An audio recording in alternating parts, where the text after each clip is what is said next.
yitwa ubugwayi. Solution cyangwa igisubizo Imana yavuze ngo none ayo mazi y'amara Bibiliya tubwira ngo nicyo cyatumye hitwa Mara kuko yaruraga. Ngo abantu bitotombera Mose bati turanywa iki? Batangira kubaza Mose ati turanywa iki? Nuko wibaza ngo ubuzima buzagenda bute? Nuko wibaza ngo muri iki gihe iyi ndwara ndwaye izakizwa n'iki? Nuko wibaza ngo muri iki uko muri bo kumvira Imana inashaka kuyumvira kugira ngo igukize ubugwayi watewe n'iki? Nicyo kibazo urimo. Ubugwayi watewe n'abadayimoni bo kutumvira.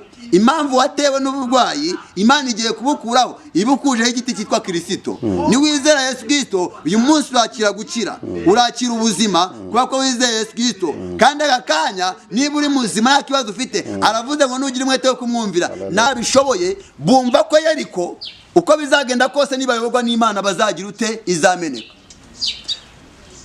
Imitamenwa ikinze Yeriko ikagira ute igafunguka abantu bakinjira mu gihugu cy'isezerano. Ndashaka kubwira ngo muri za ntwaro zigomba kugufasha iya mbere harimo guceceka nkuko twabivuze. Kabiri harimo haleluya kubaho Uwiteka. Amen. Zaburi bivuze nguki? Zaburi iravuze ngo hahirwa umuntu uba Uwiteka wese. Haleluya. N'amabwiriza agomba kugira ute kugenderaho. Mwayo mategeko n'amabwiriza yabaremeye na rasiza abatunga mu rugendo wo kuvuga iki Imana. Iyo niyo nkomoko pasikari y'inyatsi. Ndashaka gutangariza amakuru akubwira ngo abantu bize nabi baregwa nabi inyatsi. Ndashaka kubwira ngo pasikari inyatsi turuka mu kudakora iby'Imana ishaka. Ambwire nzaze tukikoreho n'abapasiteri n'abandi bantu bashaka kuzacyumva kuko iyi saha Imana imagurukije kugira ngo mvuge igihe cyo guceceka kirarangiye. Ariko nawe nunga urutoki icyo ndavuga ni iki ijambo ry'Imana rivuga. Ntago ari cyo kinzanye ahubwo nje kubwira abantu ngo nawinjira nawe usohoka irembo ni Kristo. Amen. Kuko batinyaga Abisiraheli na wasohokaga nta nuwinjiraga. Ndagutangariza amakuru akubwira ko Yeriko bari bafite amakuru yuko Abisiraheli bambutse inyanja igira ute itukura. Ayo makuru bari bayafite, bari bazi ubudahangagwa bw'Imana ya Isiraheli, bazi imbaraga Imana ya Isiraheli ifite ko yakamije inyanja. Noneho ngo Yeriko hari hakinze ngo nawinjiraga nta nuwasohokaga. Hari ubudahangagwa bukomeye cyane kuko iyi Yeriko yari ifite imbaraga. Iyi Yeriko cyari ikintu rwari urukuta rukomeye cyane rukoze mu mutarimba. Nimvuga ubwo buryo byumve bwo kumena uwo mutarimba, kumena ubwo rukuta ruri ku buzima bw'umuntu rwamara kumeneka umuntu akinjira. Nawe winjira nawe usohoka, Yesu niwe rembo. Ceka ni ubutware bukomeye cyane kuko niyo ntwaro ibasha gutsinda ikigeragezo. Kugicecekamo ukacyereka kutacyitayeho ahubwo ukita ku Mana kuko ari gushoboza kunesha ikigeragezo. Yego. Aho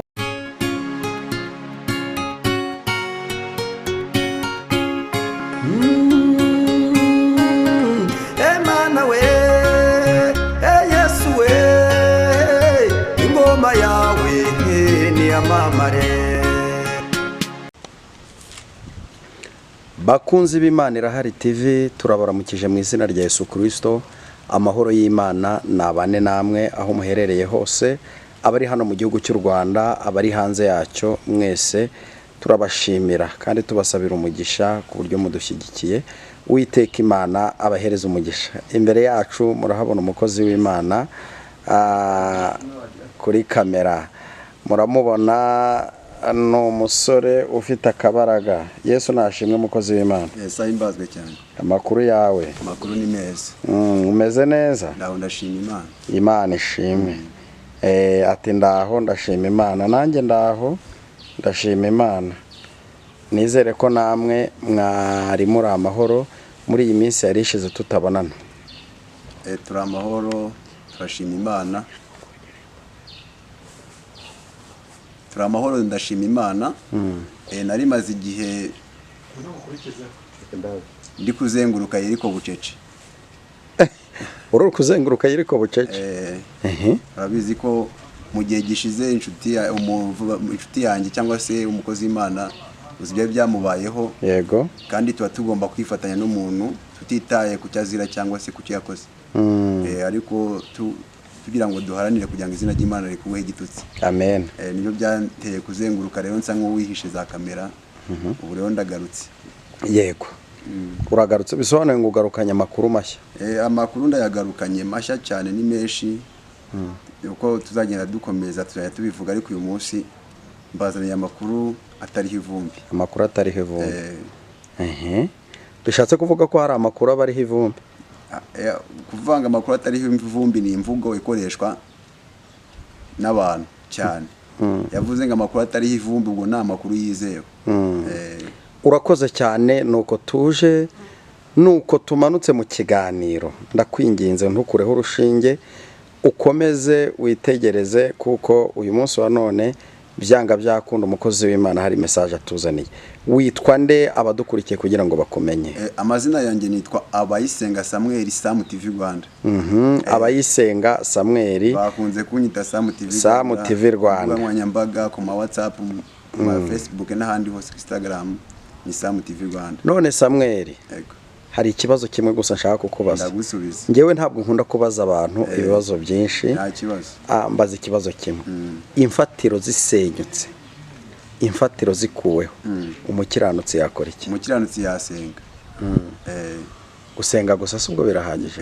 Gusenga birimo ibyiciro. Hari ugusenga ubwo muri make harimo kwihangana no guceceka, uturiza mu kigeragezo. Yego. Ko zasenyutse uramushucaguze mu kigeragezo wisanga ahandi hantu. Ariko iyo ucecetse mu magambo ndaza kuvuga hagira ugize yerekwa rikomeye, muri bimwe bigiye kuranga icyigisho mfite harimo no guceceka. Harimo guceceka. Bishatse kuvuga ko guceceka byaba ari ubutware bukomeye? Guceceka ni ubutware bukomeye cyane. Kuko niyo ntwaro ibasha gutsinda ikigeragezo. Kugicecekamo ukacyereka kutacyitayeho, ahubwo ukita ku Mana kuko ari gushoboza kunesha ikigeragezo. Yego. Ahubwo ukita ku Mana kuko ariyo igushoboza kunesha ikigeragezo. Urakoze cyane Samuel Abayisenga. Reka ngusabe kugira ngo udushyire imbere y'Imana n'abadukurikiye bose, ahasigaye nguhe rugari, nguhe umwanya utambutse message Imana yaguhaye. Karibu n'isengesho. Data Mana igira neza, Imana yera, Imana ikiranuka, Imana ivuga bikaba, yategeka bigakomera. Jehova Ire, El Shaddai, Adonai. Imana yiyerekanye mu gihe cya Mose ku musozi Sinayi. Imana yiyerekanye mu nyanja itukura, Abisiraheli bakambuka igihe Farawo yarabatuze. Uri Imana yumva, uri Imana ishoboye, uri Imana ihambaye. Uri Jehova Ire, uri Jehova Rafa, uri El Shaddai, uri Adonai. Oh haleluya. Ndagushimiye Uwiteka Imana Nyiringabo. Sengeye abana bawe bagiye kunyumva, nanjye ubwanyu ugiye kuvuga. Nabarije n'abanyumva nabaribo. Ndasenze kugira ngo nkoreshe nk'igikoresho cyawe, abanyumva nabo batega amatwi bayategeshejwe nawe, kugira ngo babashe kumva icyo wateguye kubagezaho. Kandi Uwiteka Imana Nyiringabo n'umukozi wawe Pascal, Data Nyiringabo, umuhe umugisha, umwagure, abashe gukomeza gutera imbere mu buryo bwo gukora ibiganiro, kuko amaye ikaze na karibu kugira ngo mvuge icyo washyize ku mutima wanjye.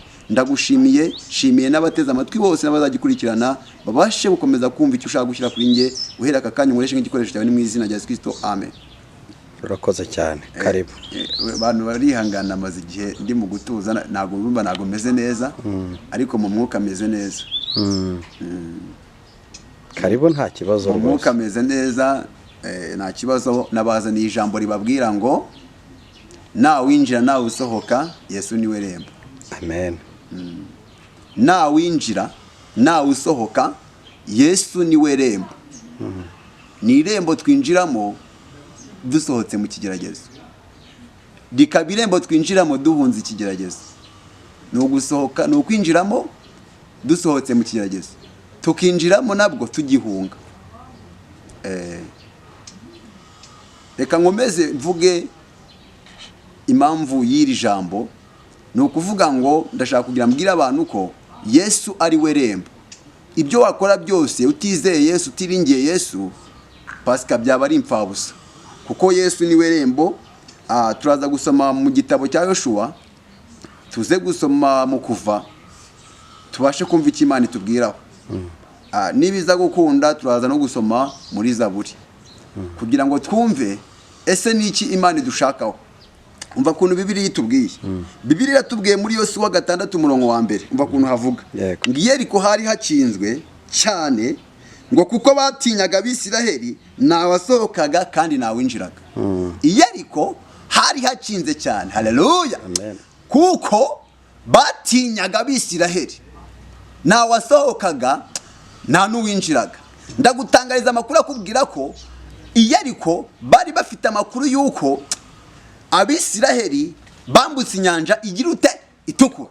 Ayo makuru bari bayafite, bari bazi ubudahangagwa bw'Imana ya Isiraheli, bazi imbaraga Imana ya Isiraheli ifite ko yakamije inyanja Abisiraheli bakagirute bakambuka. Noneho Yeriko imaze kumenya yuko Abisiraheli bahagurutse kandi bashaka gakondo yabo, Yeriko barakinze cyane ku buryo muri bo ibyo bakeneraga byose babiboneragamo imbere. Nawe ari wemerewe gusohoka Yeriko kuko batinyaga ko nibaramuka basohotse Abisiraheli babinjirana. Noneho mu gutinya ko babinjirana bakinga inzugi cyane, haleluya. Uko muri make ni ukuvuga ngo hari igihe ikigeragezo cyiza kikabamba kigakinga urugi, cyamara gukinga urugi rw'icyo wifuza n'icyo ushaka kugeraho, kubera ko kizi ko wowe urwana nacyo ufite imbaraga, ufite ubushobozi, ushoboye gusenga, ufite Imana wizeye ibasha kukurenza ikigeragezo. Noneho ngo Yeriko hari hakinze ngo nawinjiraga nta n'uwasohokaga. Hari ubudahangagwa bukomeye cyane kuko iyi Yeriko yari ifite imbaraga. Iyi Yeriko cyari ikintu rwari urukuta rukomeye cyane rukoze mu mutarimba, nimvuga ubwo buryo byumve, mu buryo bukomeye ku buryo nawe ari kumena Yeriko. Noneho kugira ngo winjire muri Yeriko nuko Pasika wanyuraga mu marembo kugira ngo winjire Yeriko. Kugira ngo usohoke Yeriko wanyuraga mu irembo, kuko ntabwo wari kubasha kurira uru rukuta rwari ruri kuri Yeriko rwitwa Yeriko, ntabwo wari kubasha kugira ute kugurira, nta nubwo babashaka kurumena. Igisubizo kwa nuko Yeriko bakingura urugi ukagira ute ukinjira cyangwa ugasohoka. Noneho Yeriko bafata umwanzuro wo gukingura inzugi bagakomeza, barakinga barakomeza, kandi uru rugi rwari rukinze Yeriko rwari rufite ubudahangagwa, rwari rufite ubushobozi ku buryo nta muntu ubasha kugira ute kurumena nawe. Nabwo ubwabwo rwari rufite gukomera, rukomeye cyane, rufite ubushobozi butabasha kugira ute gukinguka nawe urugize ute nawe urukinguye. Wari umutarimba ukomeye cyane, ariko amasengesho, imbaraga z'amasengesho, power of prayer, zifite ubushobozi bwo kumena uwo mutarimba, kumena ubwo rukuta ruri ku buzima bw'umuntu. Rwamara kumeneka umuntu akinjira, nawe winjira nawe usohoka. Yesu niwe rembo. Rero iyi Yeriko barangije bahabwa password. Imana imaze gutoranya Joshua, igihe yari amaze gusimbura cyangwa se kuzungura Mose, Imana ihamagara Joshua nk'ingwanyi. Yari afite tekinike zishoboka zose zo kurwana Imana yamwigishije. Iyo ubanye n'Imana neza, hari amatekinike iguha agushoboza kuzahangana n'ibigeragezo byose uzanyuramo, agushoboza kuzabasha kunesha no gutsinda intambara zose uzahura nazo. Iyo tekinike nta yindi ikomoka mu gusenga. Iyo tekinike nta yindi ikomoka kuri cya kibazo warumbajije utazi icyigisho mfite. Bigaragaza ko umwuka uri muri jye n'uri muri wowe Pascal iri connected, irahuye, kuko wamenye neza ikiri mu mutima wanjye kandi ntabwo nabashije kukikubwira. Yeriko rero nawe winjira nawe usohoka, Yesu niwe reba. Yohana yavuze ngo iki? Yohana mu 9:10 niba atari 19 harava ngo ni gerembo. Uwo ni Yesu wivugaga. Umuntu niyinjira muri jye azakizwa, azinjira asohoke kandi azabonamo iki? Ubwuri. Amina. Noneho kuko ari we rembo rero, Yesu kugira ngo umene Yeriko nukuba muri Yesu nk'irembo. Noneho Yesu akegera Yeriko, Yeriko ikibwiriza igakinguka cyangwa ikariduka. Nta kindi kintu kizaritura Yeriko nuko utunga Yesu muri wowe, Yesu nk'irembo muri wowe, ukinjirira muri Yesu ukabasha kugera muri Yeriko ukeneye kubonamo icyo ushaka muri Yeriko. Nuko buri hehe muri Yesu. Bibiliya itubwira ngo iki? Ku murongo wa 10 haratubwira hati, reka tuhasome 6:10 Joshua 6:10 havuga ngo Yosuwa ategeka abantu arababwira ati, nimuzasakuze cyane ngo ijwi ryanyu ryumvikane, ntihakagire ijambo riva mu kanwa kanyu, kugeza umunsi nzababwirira ni nimurangurure amajwi muzahereko muvuge. Imana ikoresheje Yoshua kugira ngo atange message hawe n'Imana ibabwira ngo nibazasakuze mu kigeragezo Pascal, birinde gusakuza kuko iyo usakurije Yeriko ntago ikinguka, kubera ko Yeriko irakomeye kandi ikindi ifite umutarimba w'urugi rukinze udashobora kumenwa no gusakuza, ahubwo uzaceceke kugeza igihe, haleluya, niko ijambo ritubwiye ngo kugeza igihe uzahererwa imbaraga n'ubushobozi n'ubudahangarwa n'uburenganzira bukwemerera gusakuza. Niyo mpamvu maze igihe nuje nta mashusho media njyaho, urabizi igihe maze twaganiraga ajya gumbaza nakubwira ko mw'iyi minsi ngize ute cecetse, ntabwo nigeze ndeka kuvugira Imana, nakomeje kuyivugira nkoresheje imbuga za WhatsApp, nyivugira nkoresheje za Facebook, nyivugira nkoresheje kujya mu nsengero no mu byumba by'amasengesho aho nshobojwe.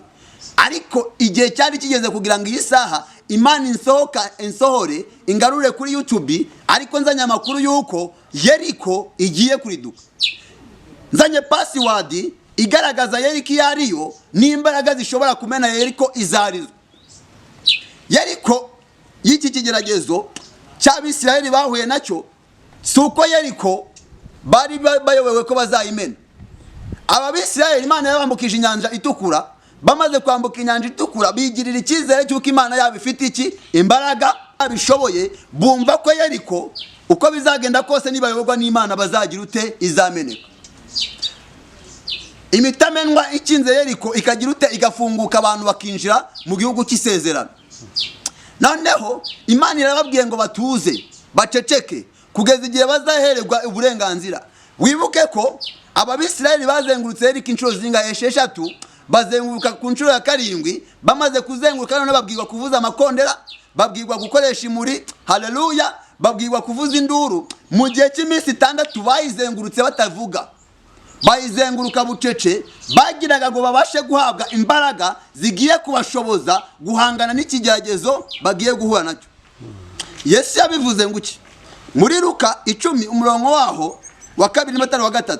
Yesu abivuga neza avuga ati dore mbatumye mumeze nk'abana b'intama hagati y'amasega. None kuko amaze kubavuga ko bagiye nk'abana b'intama hagati y'amasega, bahawe amakuru y'uburyo bagiye guhangana n'ikigeragezo bazahura nacyo. Abisirayeli nabo rero bagiye guhura na Yeriko, bagiye kumena Yeriko, bahawe amakuru y'uburyo Yeriko ikomeye, bahawe amakuru y'uburyo Yeriko ikinze, yuko Yeriko nta muntu yirimo wemerewe gusohoka, nta n'umuntu yirimo wemerewe kugira ute kwinjira. Ikigeragezo cyakujeho gifunga amarembo, gifunga akazi, gifunga urubyaro, kiguteza indwara. Ikigeragezo cyaje kigira inzira nyinshi kinyuramo kugira ngo kiguheze aho hantu. Ariko ndashaka kukubwira ngo nta winjira nta usohoka, Yesu ni we rembo. Yohana bivuze neza, Yesu avuze neza ngo nigeremo umuntu ninjira muri jye, haleluya, tesivo lasikebo, azakizwa, azinjira sohoke kandi azabonamo ifamu. Haleluya. Iyo tuvuga uguri ni ifamu, muyangane impamvu mwesheje ifamu nuko iri zina nguguri kurivuga bitewe nuko umuntu ateye cyangwa se umuntu yaremwe, biragoye kumva iri jambo ushaka kuryumva nabi kuko mvuga uburimi. Niyo nimvuga ifamu siyo yanditse, handitse uguri, nukugira ngo ubashe kurushaho gusobanukirwa no kumva. Ariko Imana ihamagara Mose, yamuhamagaye atazi kuvuga ngo adidimanga, ariko irangije imuha amakuru, arangije agira ubwoba. Uko niko twahamagawe, duhamagarwa tutazi kuvuga, haleluya, tutazi kuvuga igihekane ranawa, tutazi kuvuga igihekane ranawa. Ariko Imana iduhamagaye dushaka kuvanga ese abantu bazatwumva, irangije idushyiramo ububasha, idushyiramo ubutware, idushyiramo imbaraga, itwereka ko nubwo icyo tuzakora ari ukubumbura akanwa ikagira ute ikavuga. Umuntu natemezwa n'ibyo tuvuga, imirimo bwa Imana ikora niyo izamwemeza. Ntabwo ari ngombwa ko abantu batwemera, ahubwo imirimo Imana idukoresha niyo izatera abantu kwemera ibyo tugira ute tuvuga. Amina. Amen. Noneho dukomeze kugira ngo ducunguze ubyumwete, twumve icyo Imana dushaka. Zaburi 128 hagira hati, ndashaka kubwira ngo muri za ntwaro zigomba kugufasha, iya mbere harimo guceceka nkuko twabivuze, kabiri harimo haleluya, kubaha Uwiteka. Amen. Zaburi bivuze nguki? Zaburi yavuze ngo hahirwa umuntu wubaha Uwiteka wese, haleluya, akagendera mu nzira ze, kuko azatungwa n'imirimo y'amaboko ye, apani y'abandi, ahubwo ni imirimo y'amaboko yawe. Hari abantu benshi bajya bagira ikibazo, hari igihe tuzabiganiraho nk'ikiganiro Pascal, bakibaza ngo ese ko Imana ivuga ngo bazatungwa n'imirimo y'amaboko yabo, kuki tuza abantu b'abakozi b'Imana bavanga Imana yabahaye gukora nako kuyikorera badakora imirimo y'amaboko, babayeho bate, bazabaho bate? Iki kibazo abantu bibaza, ndashaka gutangariza abakuru kubwira ngo Abanyafurika twize nabi. Twize nabi, nitwamenye yaduhamagaye, nitwamenya misiyo twahawe. Wibuke ko Yesu ahamagara intumwa, yahamagaye 12, arongera aturanya abandi 70, abaha amategeko n'amabwiriza bagomba kugira ute kugenderaho. Mwayo mategeko n'amabwiriza yabaremeye na rasiza abatunga mu rugendo rwo kuvuga iki Imana. Iyo niyo nkomoko Pascal y'inyatsi. Ndashaka gutangariza abakuru kubwira ngo abantu bize nabi baregwa nabi. Inyatsi, ndashaka kubwira ngo Pascal, inyatsi turuka mu kudakora iby'Imana ishaka. Hari inyatsi bakuroga ariko iribasha kuvaho. Iyo dusenze Imana igira ute iyikuraho. Hari inyatsi rero umuntu agira ikeneye counseling y'umuntu wahamagawe n'Imana, wahishuriwe n'Imana. Nkuko ndi kubabwira ngo hari ama password mfite Imana yamaye akuraho inyatsi, nago nje kuyavuga. Abazayakenera bazakubwire nongere ngaruke tubivugeho. Ntabwo bamfite. Haleluya. Kuko Abanyafurika twize nabi, turegwa nabi, ndetse sitwe twenyine ahubwo nabitwa ngo baratuyoboye cyangwa baradushumbye, simvuga amazina yabo, nabo bajya nabi bagendeye ku murongo umwe. Dusoma ugaragaza Pawulo icyo yavuze, haleluya, uburyo ngo yabohaga iki amahema, ariko birengagiza ijambo ryavuzwe na Kristo we nyirizi, natoranya abantu, aturanye intumwa ze. Iki ni ikiganiro, nimugikenera muzambwire, nzaze tukikoreho n'abapasiteri n'abandi bantu bashaka kuzacyumva, kuko iyi saha Imana imagurukije kugira ngo mvuge. Igihe cyo guceceka kirarangiye, ariko nawe nunga urutoki. Icyo ndavuga ni iki ijambo ry'Imana rivuga, ntago ari cyo kinzanye, ahubwo nje kubwira abantu ngo nawe winjira nawe usohoka, irembo ni Kristo. Ubwo muri make byose kubivuga ni ukugira ngo abantu bumve insanganyamatsiko zizakora mu kindi gihe. Uzagira ikibazo no muri komantire zagishyiremo, icyo azashaka ko tuganiraho tuzakiganiraho, kuko iyi saha Imana imagurukije, mfite ububasha, mfite ubushobozi n'ubudahangarwa bunyemerera kubwiza umuntu ukuri, ariko namukomerekeje nkamuhereza ukuri kw'ijambo ry'Imana akumva. Haleluya. Bibiliya itubwiye ngo iki? Ngazatungwa n'imirimo y'amaboko ye. Uyu ni umuntu uba Uwiteka, uzatungwa n'umurimo w'amaboko ye. Ababwiza butumwa bwiza rero, ndavuga bwiza, nabo bazatungwa n'ubutumwa bwiza, ariko abatarabwiza butumwa bwiza bazatungwa n'imirimo y'amaboko ya. Bibiliya itubwira ngo iki? Iratubwira ngo kuko uzatungwa n'imirimo y'amaboko yawe, aravuga ngo uzajya wishima kandi uzahirwa. Impamvu abantu babuze ibyishimo ni ukubera ko abantu batakaje kumvira Uwiteka. Naga abantu bacyumvira Uwiteka, barumvira abantu, bakumvira n'indi myuka. Imana irashaka ko twumvira Uwiteka kugira ngo dutungwe n'imirimo y'amaboko yacu. Umugisha uva mu gukora, ntago umugisha uva mu magambo. Ceceka usaba Imana iguhereze cyo gukora. Niba ukeneye inama uzaduhamagare, uzadusange. Nukenera ko tubiganiraho, Bibiliya irahari, nanjye ndahari, haleluya. Kandi nziko nituguma mu ijambo, amagambo y'Imana aguma muri twe, tukaguma mu ijambo, ni ukuri hari icyo Imana izakora. Nashaka kugira ngo ngaragarize abantu ko Abanyafurika twize nabi. Niyo mpamvu isa uzasanga abantu b'Abanyafurika basenga ari abakene. Pascal, abantu b'Abanyafurika basenga nta mugisha bafite. Abenshi bafite inyatsi bategwa n'abakozi b'Imana. Uzabikenera nzabaganiriza ku nyatsi ituruka ku bakozi b'Imana. Muzasanga iyo nyatsi yarinjiye abantu benshi, kugeza isaha umuntu araza kugusengera, aho kugira ngo inyatsi kuve ahubwo akagusigira indi nyatsi. Bitewe n'iki? No kutamenya, no kumenya agaciro k'iki Imana ishaka kuri wowe, n'iki Imana yavuze ku muntu w'Imana. Reka dukomeze tudatandikira, ibi tuzabivugaho ikindi gihe, ariko nari ndi kugira ngo ngaragaze ko hari abantu bazatungwa n'imirimo y'amaboko yabo, hari n'abazatungwa n'ubutumwa bwiza. Naga abantu twese tuzatungwa n'imirimo y'amaboko yacu. Pascal, hari n'abazatungwa n'ubutumwa bwiza. Kandi Imana ubwayo yabwiye Nuze, Morodekayi imukoreramo, abwira Esiteri ati genda utuvuganire ku mwami. arangije aravuga ngo kandi naho wakicerekera nta kizabuza abayuda gutabarwa, ariko wowe n'inzu ya so muzagira ute? Muzarimbuka. Pawulo nawe abivuga neza, aravuga ngo ntabwo turagakoresha ubwo bubasha kugira ngo tutabera inkomyi ubutumwa bwiza. Icyo ni cyo abantu benshi bagenderaho, ni cyo abantu benshi buririraho, noneho bikarangira inyatsi ikwiriye mu gihugu, inyatsi ikwiriye mu bantu, ugasanga natwe ubwacu twabaye iki? Twahuye n'inyatsi. Umuntu Imana ikavugana nawe ngo mukuyeho inyatsi, ya nyatsi ntizaveho. Abahanuzi umwe akaguhanurira, undi akaguhanurira, abapasitori batandukanye bakagusengera, abavuga ubutumwa batandukanye bakakubwira, ariko inyatsi ntigire ute? Niveho. Kubera ko inkomoko y'inyatsi n'impamvu itera inyatsi muri Afurika ntago abantu barayime. Nashatse kukubwira ngo impamvu Afurika ifite inyatsi Imana yayimaye, ndayifite, tuzayiganiraho. Uragira ikibazo tuzayiganiraho, nimero yanjye uze kuyishyiraho. Uwo ari we wese, kuko ibyo ndi kuvuga ni ibirebana n'ubutumwa bwiza, ni ibirebana n'abantu dusenga. Ntabwo ninjiye muri politike, ahubwo ninjiye muri politike y'ijuru, ninjiye muri politike yo gusenga. Ndi kuvugana n'umuntu usenga, ndi kuvugana n'umuntu ubana n'Imana. Gusa ndashaka kukubwira ngo ibi Imana ivuze ntabwo bireba abantu bakijijwe gusa, n'abadakijijwe hari agace kamwe bafiteho babasha kubona akitwa umugisha, nabo bahabwa iki? Umugisha. Kandi akenshi uzasanga babona umugisha no kuturusha bitewe n'iki? Bazi uburyo bwo kugira ute? Gukorera Imana mu buryo bw'urukundo. Kunda nazi Imana kuko Imana ari iki? Ari urukundo. Reka tugaruke aho twari turi. Ukuntu kugira ngo uwumva agira amatsiko kandi amenye ko hari byinshi Imana yamaye mfite muri jye, nzagezaho ubwoko bwayo.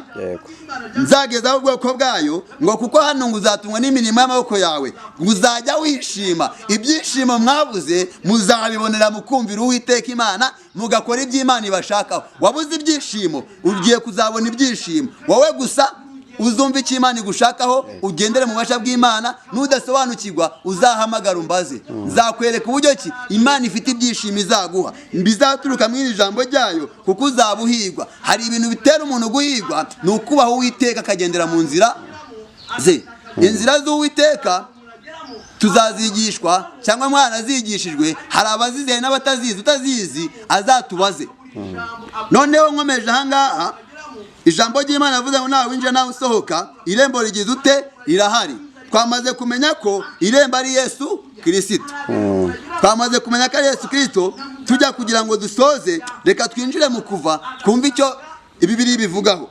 Ahangaha ndashaka kubereka ko bimwe mu bintu byaranze ubwoko bw'Imana mu nzira banyuzemo, mu bibazo bahuye nabyo, igihe cyarageze Abisirayeli bakenera kunywa amazi. Haleluya. Bamaze kuhagera basanga isoko bahuye nayo irahumanye. Aya ni amazi yitwa Mara. Aya ni amazi yitwa Mara arura. Ndashaka kuvuga ngo hari ubuzima umuntu abamo, ubuzima burura, ubuzima bumushaririye, ariko ubu buzima bugatuma ubura inzira, ukabura irembo, ukasanga birafunze. Yeriko y'ubuzima bubi, Yeriko yo kubabara, ukahurira nayo hano. Avuze nguki ngo Mose agendesha Abisirayeli, none amaze kubagendesha, Bibiliya tuvuga ku bakira gatatu ngo bageze Imara. Haleluya. Ngo bamaze kugera Imara, ntibabasha kunywa amazi y'Imara ngo kuko yaruraga. Ntabwo bigeze babasha kunywa amazi y'Imara kuko yaruraga. Hari ubuzima umuntu arimo atabasha gusova, atabasha kwihanganira, atabasha kujera kubera ko burura. Ubwo buzima nta kindi kibukuramo. Mu bwo buzima ndashaka kuvuga ku buzima bumwe, ubuzima bwitwa ubugwayi. Solution cyangwa igisubizo Imana yavuze ngo noneho ayo mazi y'Amara, Bibiliya tubwira ngo nicyo cyatumye hitwa Mara kuko yaruraga.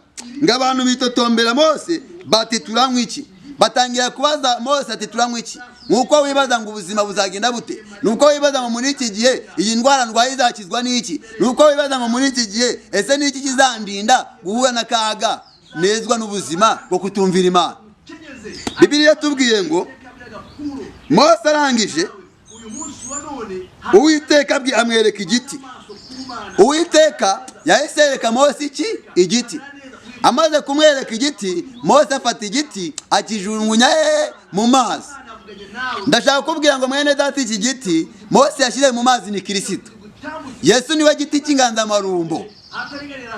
Yesu niwe muzabibu w'ukuri, kuko yavuze ngo ninjye muzabibu w'ukuri. Haleluya. Rero iki giti Mose yashizemo ni Kristo. Ndashaka kukubwira ngo nta nzira, nta winjira nawe usohoka, Yesu niwe nzira. Ni ukuvuga ngo Yesu uko ari we rembo, ubwo rero niwinjira na Yesu, Yesu mushyiremo. Arangije amaze guhumanura aya mazi, yababwiye ijambo rikomeye ngiye gusorezaho. Arababwira ati, nugira umwete wo kumvira Uwiteka Imana yawe, ugakora ibitunganye mu maso yayo, ukumvira amategeko yayo, ukayagenderamo, ibyo nta byago nzaguteza nk'ibyo nateje, nta ndwara nzaguteza nk'izo nateje iki Abanyegiputa. Nugira umwete wo kumvira Uwiteka Imana. Kubera icyo abantu bari kugira uburwayi, bari kurwara indwara z'Abanyegiputa, nuko muri bo kumvira Imana, Imana inashaka kuyumvira kugira ngo igukize uburwayi batewe n'iki, n'icyo kibazo urimo. Uburwayi batewe n'abadayimoni bo kutumvira. Impamvu watewe n'uburwayi, Imana igiye kubukuraho, ibukujeho igiti cyitwa Kristo. Ni wizera Yesu Kristo, uyu munsi urakira gukira, urakira ubuzima kubera ko wizera Yesu Kristo. Kandi aka kanya niba uri muzima nta kibazo ufite, aravuze ngo nugira umwete wo kumwumvira, nta ndwara azaguteza nk'izo yateje Abanyegiputa. Wakibaza ngo kubera iki umuntu aba pasiteri, umuntu aba umuvugabutumwa, akaba umukozi w'Imana, akagwara indwara z'abadayimoni? Ni ukubera iki? Icyo kibazo kibaze. Ariko Imana iravuze ngo nta ndwara nzaguteza. Niba ubwo burwayi wari ufite, Imana igiye kubugusohoramo kugira ngo wakire ubuzima. Ariko ndaguha isezerano, Imana yavuze ko nta ndwara nzaguteza nk'izo yateje Abanyegiputa. Mu mirimo yazanye Yesu, mu cyazanye Yesu harimo no gukiza iki? Indwara n'ubumuga bwose. Gukiza indwara, twebwe abakozi b'Imana azabanza dukize, namara kudukiza abashe gukiza n'abandi. Iyi saha niba wari ufite ubwo burwayi, hari impamvu zabuteye. Imana irashaka ko umenya impamvu zabuteye, wumvire Uwiteka, ugendere mu nzira ze, ushake inzira agutoza kunyuramo kugira ngo wakire ubuzima. Numara kwakira ubuzima, nta ndwara uzongera kugira nk'izo yateje Abanyegiputa. Reka dusenge. Wisanzeho ubu burwayi, wisanzeho inyatsi, wisanzeho ibibazo, aka kanya mwuzanye password ikubwira ngo Yesu niwe rembo, niwe rembo rigukura mu nyatsi, niwe rembo rigukura uburwayi. Iyi saha umwizere, umwiringire, ugendane nawe, hefosi uraza kwakira ijambo rihindura ubuzima. Ijambo nta rindi ni Kristo. Yesu niwe jambo ryaremye isi. Haleluya. Niwakira Kristo, nugendana na Kristo, nubana nawe neza, uyu munsi urakira ubuzima. Imana y'amahoro ibaho umugisha. Reka dusenga Imana. Reka dusenga Imana. Ibyo kuvuga ni byinshi, ariko iyi saha ica none ubwa mbere nyijeho. Niyo mpamvu byangoye cyane, kubera guhuza ibintu bitandukanye, pite message nyinshi. Ariko iyi saha abantu bizere ko Imana ije gukora, kandi barusheho kureba iyi channel, barusheho gukora subscribe, commentaire. Ibi bizadufasha kugira ngo tumenye niba iby'Imana yatunyujijemo babyumvishe. Ikizagaragaza ko babyumvishe nuko bazakora commentaire. Ndashaka kugira ngo ubwire mwene data, Imana irashaka ko uhindukira ukava mu byo wibwira ibyakugoraga. Hari Yeriko y'uburwayi, hari na Yeriko y'ibyaha. Hari icyaha cyakunaniye, izere Yesu, niwe uraguha ububasha n'imbaraga zigushoboza kugitsinda. Hari ubuzima wari urimo, izere Yesu, niwe rembo ryo kukwinjiza mu butsinzi. Izere Yesu, wakira agakiza. Iyi saha cya gisambo cyizeye rimwe gita cyakira ubugingo. Iyi saha niba udakijijwe, nawe wizere bimubwira, ufata umwanzuro aka kanya, biraza kukugirirwaho, kuko icyazanye Yesu ni ugukiza umubiri agakiza n'ubugingo. Indwara yawe irakize, imbaraga z'Imana zikuriho, ikibazo wari ufite kigiye gukemuka. Izere Imana, Imana y'amahoro ibaho umugisha. Reka mbabwire nimero ya telefone nkuko twavuze. Umuntu wabasha kugira ngo asobanukirwe byinshi, yanyura kuri channel, akanyura kuri Pascal, cyangwa nanjye akamamagara kuri nimero ngiye kubaha. Haleluya. Akamenya agasobanukirwa n'iki Imana imushakaho. Ni 078 23 40 732 078 23 40 732. Imana y'amahoro yaho umugisha. Shalom, shalom, shalom. Isengesho twarisenze, nasengeye mu butumwa. Wizere ko Imana ikwanye nawe, wizere ko Imana iguhinduriye ubuzima. Wowe urwaye wizere gukira, wowe mushomeri Imana igiye kuguha akazi, ubyizere. Kandi ibintu by'Imana ni automatique. Ndashaka kubabwira ngo Imana yivuze irakora. Iyo Imana ivuze ikintu iranagisohoza. Wowe wizere Imana, wiringire Imana, Imana y'amahoro iguha umugisha. Shalom, shalom, shalom. Urakoze cyane.